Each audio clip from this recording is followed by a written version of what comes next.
Bonjour mes petits vampires, c'est Yellow. Dans cette vidéo, j'ai décidé de vous dessiner un Pikachu vampire que j'ai baptisé le Picassant. Comme souvent, j'utilise des objets du quotidien et ici, un simple verre en plastique pour créer la base du personnage. Alors, on va utiliser le fond du verre, la partie la plus étroite qui va servir à la tête de Pikachu, tandis que la partie la plus large, placée juste en dessous, nous aidera à former son corps. Alors, pas de panique si vous n'avez pas de verre en plastique, le principe c'est juste de tracer deux cercles bien ronds. Le verre c'est simplement une astuce pour aller plus vite, mais vous pouvez très bien le dessiner à main levée. Allez, c'est parti. Pour commencer, on trace le centre du cercle de la tête afin d'avoir la base du visage. On fait un trait à la verticale qui passe au centre, puis on casse légèrement l'arrondi pour donner à la tête une forme plus ovale. Ensuite, on trace un trait à l'horizontale pour placer le bout du nez en petit triangle, toujours en plein milieu du cercle. Pour les yeux, on va les faire volontairement plus petits afin de lui donner ce petit côté un peu plus angoissant du côté vampire. On ajoute la bouche, un léger arrondi au niveau des joues. Là, on va apporter ma petite touche perso, une teinte du pelage de Pikachu qui rappelle la partie dégarnie des cheveux du vampire. Cette forme en V servira aussi de base pour les oreilles. On les décale légèrement pour créer un effet de perspective car le V s'élargit vers l'arrière jusqu'à la base des oreilles, un endroit qu'on ne voit pas, mais qu'il faut imaginer. C'est ce qui donne du relief au dessin et c'est pourquoi on décale légèrement l'oreille de droite. On va ajouter le rond des joues de Pikachu. D'habitude ils sont plus gros que les yeux, ce qui lui donne son côté attachant. Mais ici, pour accentuer l'aspect un peu plus intimidant du vampire, je les réduis à la même taille que les yeux. Maintenant que les bases sont faites, nous allons nous occuper de la cape. Voilà, je fais une petite attache simple, deux bouts de cape qui se touchent avec un genre de pression, un espèce de bouton.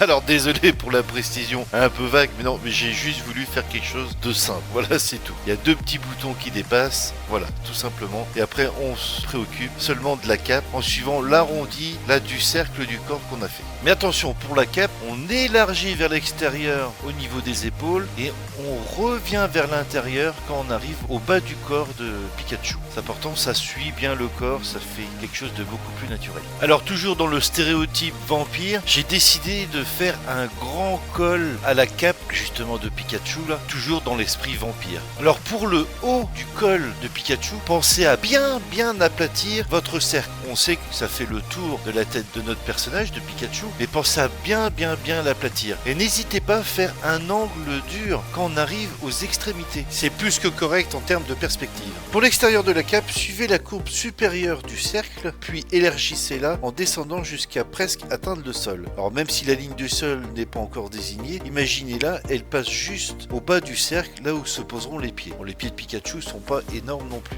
c'est pas un hobbit. Le bas de la cape, je pars sur une forme un peu piquante inspirée des ailes de chauve-souris pour rester dans l'ambiance. Là, je commence à tracer l'arrondi du ventre avec une légère vague qui descend vers les pieds de Pikachu. N'oublions pas que c'est une petite souris bien potelée, donc on fait de beaux arrondis. Ensuite, je dessine les pieds tournés vers l'extérieur, juste pour placer le personnage. J'ajusterai les détails plus tard. Alors pour les bras, comme d'habitude, on reste sur la posture classique de Pikachu avec les bras tournés vers son nombril. Bon, rien de particulier, si ce n'est que je vais accentuer le côté des griffes du bout des doigts de Pikachu. Et pour la touche qui ne trompe pas, on va lui ajouter les crocs du vampire. Et là, j'ai voulu innover pour donner à Pikachu un vrai côté vampire et chauve-souris. Ça se passe au niveau de sa queue. Je la dessine d'abord comme d'habitude, en forme d'éclair, normal, puis je la retravaille pour la transformer en queue d'aile de chauve-souris, un mélange des deux, et franchement je suis super content du résultat, parce que ça rend vraiment pas mal. Alors je vais vous expliquer, pour transformer la queue, je pars des angles de l'éclair pour y placer les doigts de l'aile. Ces doigts vont m'aider à placer les ondulations de la membrane, comme la toile tendue entre les doigts d'une aile de chauve-souris. La partie extérieure de la queue qui forme pour l'instant une ligne droite, va nous servir de repère pour tracer la courbe de la membrane de l'aile. Alors c'est vrai qu'ici on ne voit qu'une toute petite partie de cette queue de chauve-souris, mais là c'est par rapport à l'orientation du personnage, on pouvait pas l'avoir davantage. Il aurait fallu limite décider mon Picassant d'une autre manière, presque de profil, pour l'avoir davantage. Bon, on va passer rapidement sur le nouveau nom de Pikachu, le Picassant. J'avoue, je n'ai même pas tracé deux petits traits de construction pour aligner les lettres. Là, ça part un petit peu en biais vers la fin, ça remonte légèrement. Promis, je ferai mieux la prochaine fois dans les prochains tutos. Là, je reconnais que c'est pas terrible, c'est pas grave, mais on peut faire mieux. Ça nécessite juste deux traits, un trait en haut, un trait en bas. Allez, maintenant, place à l'ancrage. Comme je dis toujours, on affine, on peaufine, on ne fait pas que repasser simplement sur les traits, on améliore notre dessin au moins une dernière fois. Le secret, c'est d'y aller tranquillement, on respire, on garde la main souple, et surtout, on ne cherche pas à tout faire d'un seul trait.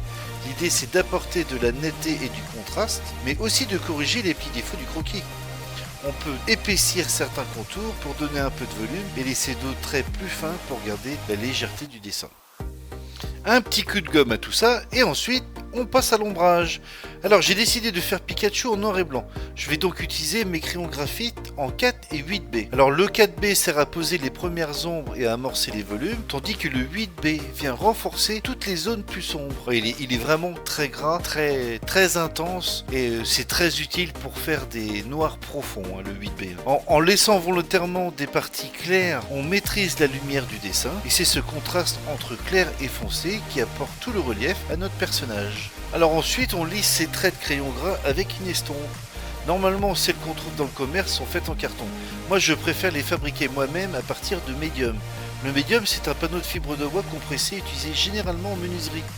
On en trouve facilement dans les magasins de bricolage et on peut les récupérer souvent gratuitement, vu la taille dont on a besoin, à peu près celle d'un crayon. Et c'est parfait. C'est solide, lisse et idéal pour fabriquer ses propres estompes maison. Alors moi je préfère le médium car il est plus compact que le carton et il absorbe moins les graisses du crayon et permet de mieux contrôler la phase d'estompe justement. Et voilà, on arrive à la fin de ce dessin, donc aussi à la fin de la vidéo, comme d'habitude. Je vous souhaite de bons dessins, de bonnes reproductions et puis je vous dis à très bientôt.